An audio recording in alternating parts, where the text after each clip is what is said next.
Você já sabe que sexta-feira aqui no programa, isso já é, né, já é oficial aqui no programa. Toda sexta-feira você tem dicas de saúde importantíssimas do Hospital Unimed Piracicaba. E hoje o Neto conversou com a Natália, que é enfermeira da Unimed Preventiva, e também a Cláudia, que é nutricionista da Unimed Preventiva. E olha que legal, o assunto é sobre orientação à introdução alimentar em bebês. Vamos acompanhar.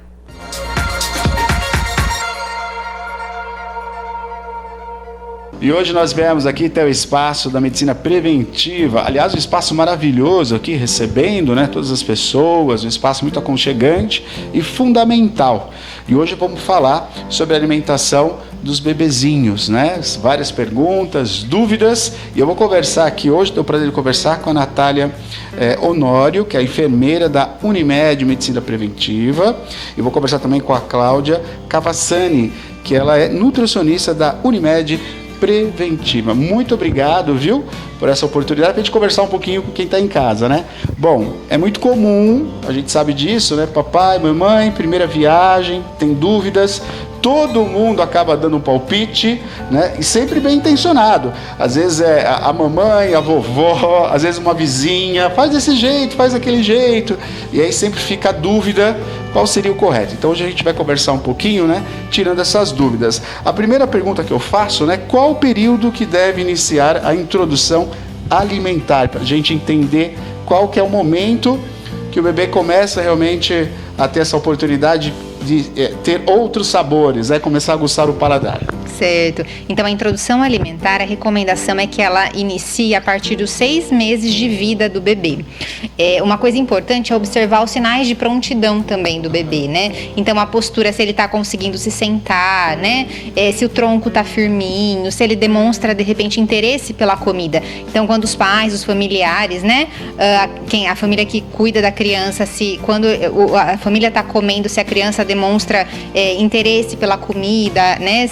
Coloca a mão, são sinais de que a criança já tem interesse, já está no momento para iniciar a introdução alimentar. Até para a gente entender, né, essa questão também do olhar da criança, que a criança está observando, às vezes está no colo da mãe, ou então está ali pertinho, a questão também do que servir, né, e o que você está se alimentando, né, porque a gente sabe que os olhos da criança começam a ficar atento a tudo, né, então sempre ter um bom alimento próximo, né, para aguçar isso também, né. Com certeza, eu falo que ter criança em casa é uma possibilidade muito maravilhosa de você melhorar a alimentação da família como um todo, né? Então, desde o período da gestação, a família já melhora os hábitos alimentares, sempre com base em alimentos in natura, alimentos pouco processados, isso já vai se tornando um hábito familiar e para o processo de introdução alimentar, a família já tem esse hábito e é muito mais tranquilo de manter isso com a criança a longo prazo mesmo, né? E, Natália, a questão, né, da alimentação, podemos iniciar a introdução alimentar com o bebê em aleitamento materno? Pode ser feito assim? Pode e deve, né, Neto? A gente fala que o bebê, ele tem esse primeiro contato até o 6º mês como a única alimentação exclusiva, o leite, né? Então, mesmo após a introdução alimentar, ele ainda vai ter a memória de que o leite é o principal alimento que ele recebe, tá? Então, é muito comum após as refeições, no primeiro mês principalmente, que o bebê associe ao término da alimentação querer mamar.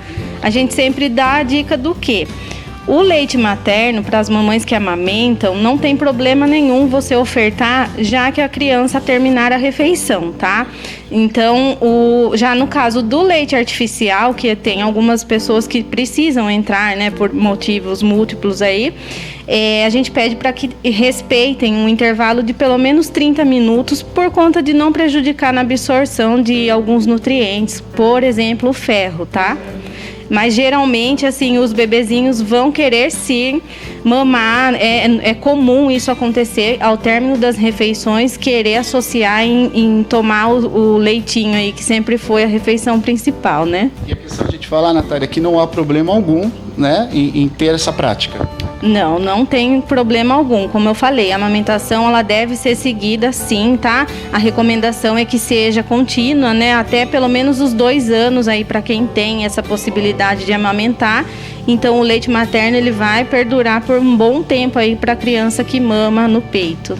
Natália, eu quero até acrescentar, tirar uma dúvida, né, para as mamães, né, de primeira viagem. Tem vários mitos, né, boatos, né, inverdades. Não pode amamentar, que vai prejudicar a mãe, vai prejudicar o seio da mãe. Vamos falar um pouquinho disso, né? Que eu acho que é legal a gente tocar, porque assim, eu queria que você falasse para nós qual é o momento vamos parar de amamentar, então. Não vou dar mais o seio para a criança mamar.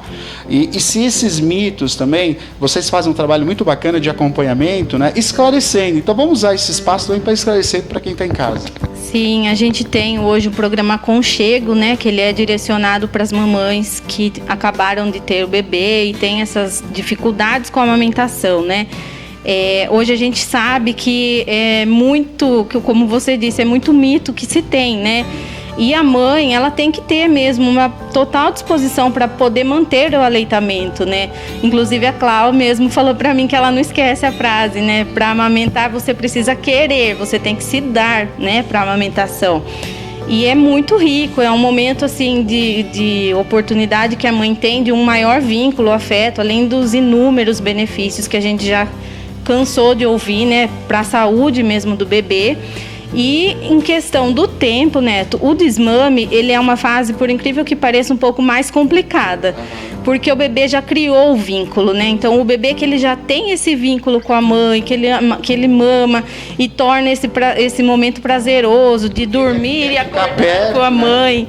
Então é um aconchego mesmo, né? Então assim, a realidade é que o desmame também é uma fase complicada. Mas a mulher pode amamentar até quando ela se sentir bem. Existe muita família que cobra da mãe, né? Viu? Tá na hora de tirar essa criança já tá grande, já não precisa mais do peito. Isso quem tem que decidir realmente é a mamãe. É a mãe e filho que estão sentindo a sintonia que ainda existe com a amamentação, se ela está confortável com a amamentação. Então é um processo que assim a gente precisa avaliar cada caso como um e realmente ver qual é a vontade dessa mãe. Eu já tive paciente que chegou aqui, marcou consulta e falou para mim, eu vim para você me orientar como desmamar. E em uma conversa durante a nossa consulta, essa mãe desabou chorar e não estava preparada para isso, porque ela estava recebendo sim uma pressão familiar. Como eu falei, devido ao tamanho do bebê, já estava andando, então a família cobrou que fosse feito dessa forma, mas não era o desejo dela e ela não desmamou, ela permaneceu amamentando. Então, assim, isso é muito particular mesmo da mãe e o bebê estarem prontos para essa fase, porque é complicada. E sempre lembrando que vocês estão aqui justamente para apoiar, né, tanto para o início, né, da amamentação, após o nascimento, como também, né, para o desmame, como você falou. Vocês estão aqui para apoiar e ajudar essa mãe. Sim, a mãe que tiver interesse, né, em estar nos procurando para receber, ou de repente trocar esse feedback mesmo de, eu não estou preparada, mas minha família me cobra, como eu devo proceder, o que eu posso fazer? A gente tem aqui toda uma rede de uma equipe, né, multi para poder dar esse suporte e tentar ajudar a amenizar aí os constrangimentos que oferece esse momento. Muito bom. Cláudia, a gente sabe que quando a gente fala, bebê, ele está olhando, como você falou, o bebê está observando, esticou o bracinho, ele quer. Então eu queria que você falasse para nós que é tudo um conjunto, né? Quer dizer, ele tem o leitinho ali, que tem todo o aconchego, né? Que a Natália falou, que é a mamãe, o momento de alimentação, mas ele está vendo, ele está querendo. Então, é todo um jogo muito complexo para quem está em casa entender. O bebê vai começar a mastigar, a movimentar, né, a boca não só para amamentar, mas para pegar aquele alimento que é diferente, uma textura diferente, tem a questão da digestão também. E aí, em cima disso, eu queria que você falasse todo esse processo, porque é novo para o bebê, não é? Falar um pouco da questão, qual que é o alimento bacana para início para esse bebê. E uma questão também que chama a gente aqui, para a gente bater esse papo e falar sobre isso, eu vejo muitas mães, tudo vira papinha, tudo vira suco, né? Tem uma mão? Não, vamos fazer um suco para o bebê. Fala um pouquinho sobre isso, como que devemos caminhar aí para a alimentação do bebê. Então, logo na introdução alimentar, vale lembrar, como a Natália comentou do aleitamento materno, o leite materno, ele ainda é o principal alimento da criança durante todo o primeiro ano de vida. Por isso que se chama introdução alimentar. Nós vamos apresentando os alimentos para a criança. Mas a partir dos 6 meses, já é um período que precisa mesmo apresentar novos alimentos pelas necessidades nutricionais do bebê. Logo no início, existe um documento recente do Ministério da Saúde, que é o Guia Alimentar para Crianças Brasileiras até 2 anos de idade. É um documento recente e bastante esclarecedor, né? E a orientação é, logo que você vai iniciar a introdução alimentar do bebê, com 6 meses, com sinais de prontidão, enfim, você pode começar já incluindo uma fruta, claro que na porção do bebê, né? Mas assim, uma porção de fruta no lanche da manhã, uma porção de fruta no lanche da tarde e uma refeição principal, que pode ser o almoço ou o jantar, né? Antigamente se dizia, primeiro uma semana só com fruta, depois na outra semana, né, inclui uma hortaliça, enfim. Hoje em dia a recomendação já é entrar com as 2 frutas, lanche da manhã e lanche da tarde, e mais uma refeição principal. Quando o bebê completa 7 meses de vida, você já pode entrar com as 2 refeições principais, o almoço e o jantar, né? Vale lembrar que essa refeição principal, ela é formada, o típico prato brasileiro, né? Que é arroz, feijão, carne, verdura ou alimentos desse mesmo grupo. Então, quando a gente fala do arroz, ele, claro que dentro da consistência da criança. Então, pode ser arroz ou outro cereal. Por exemplo, batata doce, mandioca, mandioquinha, macarrão, né? Dentre as carnes, ovo, frango, carne vermelha, carne de porco, né? Peixe, e dentre os legumes e verduras, toda a variedade que existe na nossa região, né? E algum tipo de leguminosa, que pode ser feijão, lentilha, grão de bico, ervilha, né? E quando a gente fala de papinha, papa é a consistência e não que é tudo misturado, né? Inclusive, na hora que a gente vai fazer a introdução alimentar, é importante oferecer os 4 alimentos, um de cada grupo alimentar, né, separadinho no prato, para ficar visualmente bonito, atrativo, e para você conseguir inclusive identificar algum sinal de repente de possível alergia do bebê a algum alimento específico, né, ou mesmo preferências da criança. E se você oferece tudo misturado já de uma vez, você tem dificuldade de identificar uma possível, né, preferência ou mesmo alergia, alguma intolerância mesmo.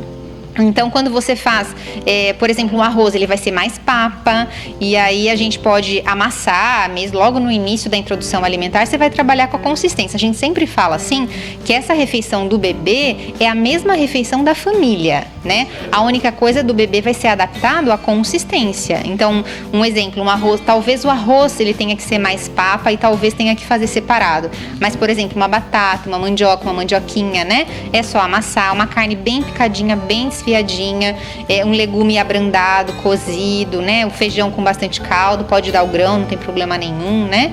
E logo no início, a criança, com o passar dos dias, a criança vai aprendendo a mastigar, mesmo que ela não tenha dentes, né? Toda essa parte da gengiva, ela é bastante rígida, forte, né? E aí ela vai aprendendo o movimento de mastigação. E aí você consegue ir trabalhando a consistência com calma, né? Agora, uma observação, assim, quando você fala, né, que a mesma a refeição que é do papai e da mamãe, então ali vai ser a do bebê. E aí a gente resgata algo que muitos perdem, né? A qualidade desse alimento que está aí na mesa, né? Eu vejo que acontece, às vezes, um bebê ter resistência. E eu queria que você falasse sobre isso. Quando um bebê tem resistência, como é que deve se proceder? Mas eu percebo também que o bebê, ele pode gostar mais de um alimento, menos do outro. Mas ele acaba muito difícil, né? Ele fala não querer. A gente vai tendo isso à medida que a gente vai crescendo, né? Quando chega na fase adulta, a gente olha o nosso prato e fala, puxa vida, né? Que sem cor, como falta nutrientes aqui. E aí quando o bebê vem para a família, você fala, opa, tenho que retomar essa postura novamente, né? Eu queria que você falasse, claro, dando foco primeiro no bebê, quando o bebê ele faz a recusa, como é que papai e mamãe tem que proceder, e fala um pouquinho por que a gente vai perdendo essa coisa tão bacana que é do bebê, que é o interesse pelo alimento e aí pela variedade, a gente vai perdendo isso ao longo do tempo, por quê? Então, uma coisa que o bebê, que a criança tem, que é bastante acentuado, é a questão do controle em relação ao apetite. Então, uma coisa que a gente não recomenda é forçar a criança a comer. Coma mais um pouquinho, né? Isso é muito ruim, porque a criança ela tem esse sinal de saciedade muito apurado. Então, a partir do momento que você começa a oferecer os 4 grupos alimentares para a criança, ela está comendo, daqui a pouco ela começa a bater a mão, virar o rosto, chorar, são sinais de que ela já está saciada. E aí, com o passar dos anos, a gente, por N razões, né, a gente vai perdendo esse controle da saciedade. Muitas vezes pela correria, por ansiedade, né, por de repente fazer as refeições sem prestar atenção, assistindo TV, no celular, né? Então você vai perdendo essa sensibilidade em relação ao apetite. E daqui a pouco você está comendo e sem estar com fome, né? E o bebê tem isso muito apurado. E, mais uma vez, o momento da refeição do bebê é um momento que precisa ser tranquilo. Ele vai demorar, vai sujar, né? Pode ser que ele rejeite um pouco no início, então tem que ter bastante paciência, cuidado. Se o cuidador ele está bastante ansioso e preocupado, a criança percebe. Então é super importante estar com essa questão da tranquilidade mesmo. Uma coisa importante, Neto, que você tinha comentado que eu não falei é sobre o suco. Então o suco de fruta ele não é recomendado no primeiro ano de vida, mesmo do suco de fruta natural e mesmo que você não coe. O que acontece? Sempre é importante oferecer para a criança a fruta amassadinha, raspadinha, né? De repente dá um pedaço da fruta para a criança segurar, né, e massageando a gengiva e tal, porque o suco, quando você faz o suco de fruta natural, você concentra a frutose, que é o açúcar da fruta, e aí essa concentração de açúcar, com o passar dos anos, do tempo, né? Com o passar do tempo, pode incentivar a obesidade, a cárie, né? E a sensação, como tem pouca fibra, a tendência é ela consumir mais calorias e com pouca saciedade, né? Então, mesmo para adultos, não é recomendado que a gente fique tomando suco, né? A recomendação é que a gente coma realmente a fruta e beba água se sentir sede, né? E para criança não é recomendado suco no primeiro ano de vida, não. Aí a informação, a dica para não realmente dê a fruta, né? Trabalhe com a fruta e com a variedade de fruta também, que é fundamental. Com certeza, não tenha dúvida. A gente tem o hábito de comer banana, laranja e maçã, né? Verdade. Vai pra fruteira, dá aquele... Olha, que fruteira, olha que estado de fruteira. É banana, de vez em quando, olha, surgiu um abacate, né? É verdade. Exatamente. Então é legal quando você for na feira, for no supermercado, dá uma olhada no que tá na promoção. Sempre o que tiver na promoção são alimentos da época, vão estar mais saborosos, né? E eles vão estar mais acessíveis também financeiramente. Se você faz isso o ano inteiro, você usufrui dos alimentos da época do ano inteiro, né? Então você consegue oferecer. A gente, às vezes, por exemplo, você vai oferecer abacate sem açúcar para o bebê. Aí o adulto fala, nossa, mas comer abacate sem açúcar, né? É estranho.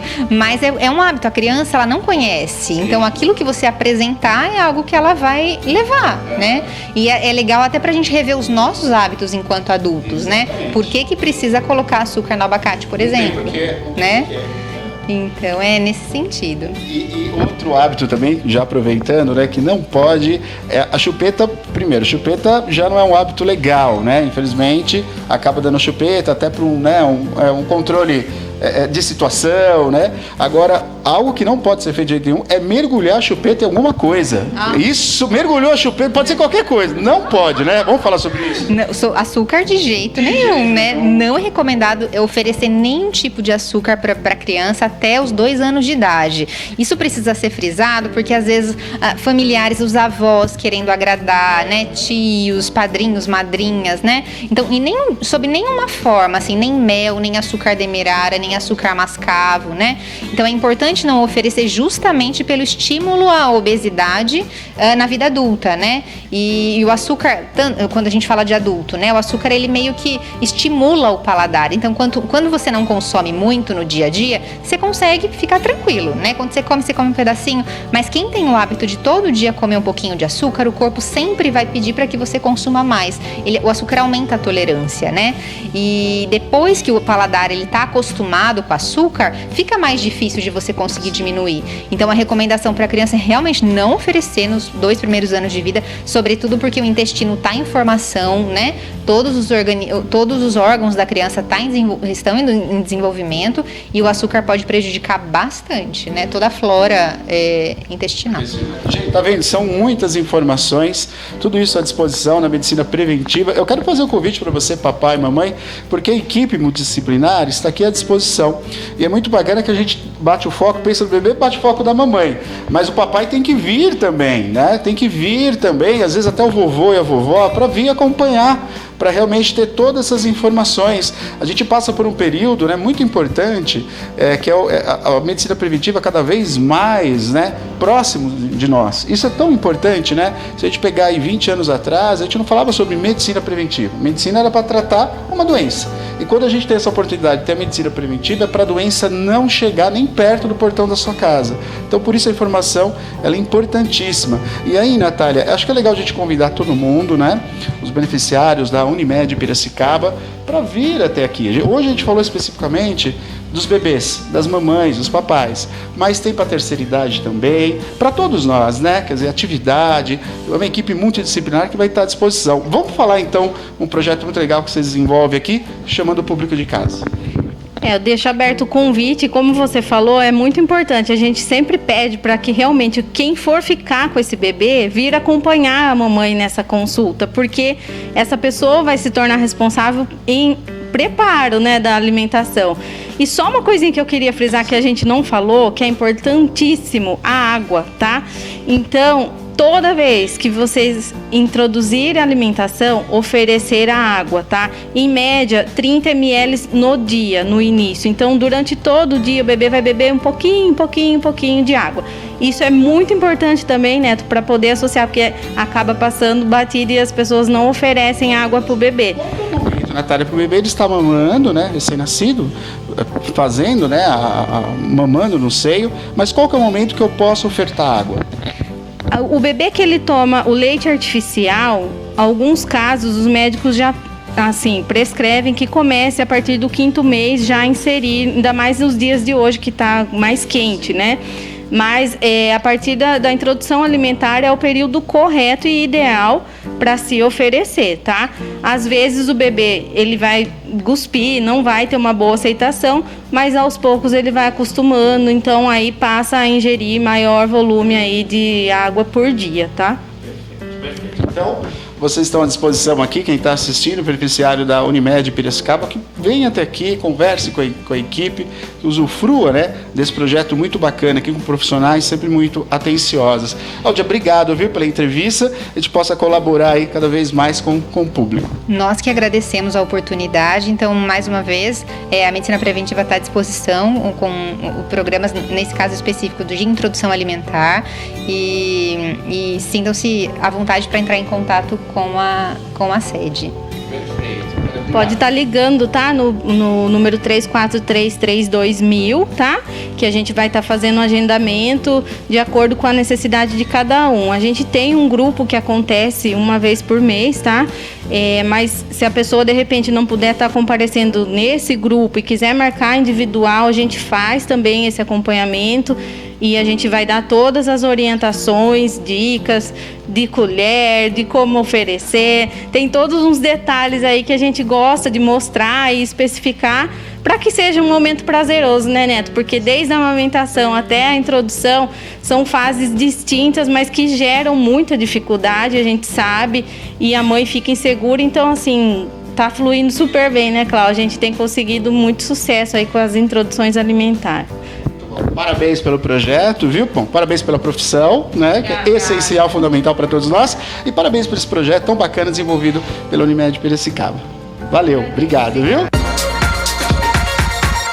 Unimed Piracicaba, nosso quadro Saúde Agora, sempre com a informação precisa e necessária para você que assiste o nosso programa, né? Parabéns, parabéns, equipe maravilhosa da medicina preventiva.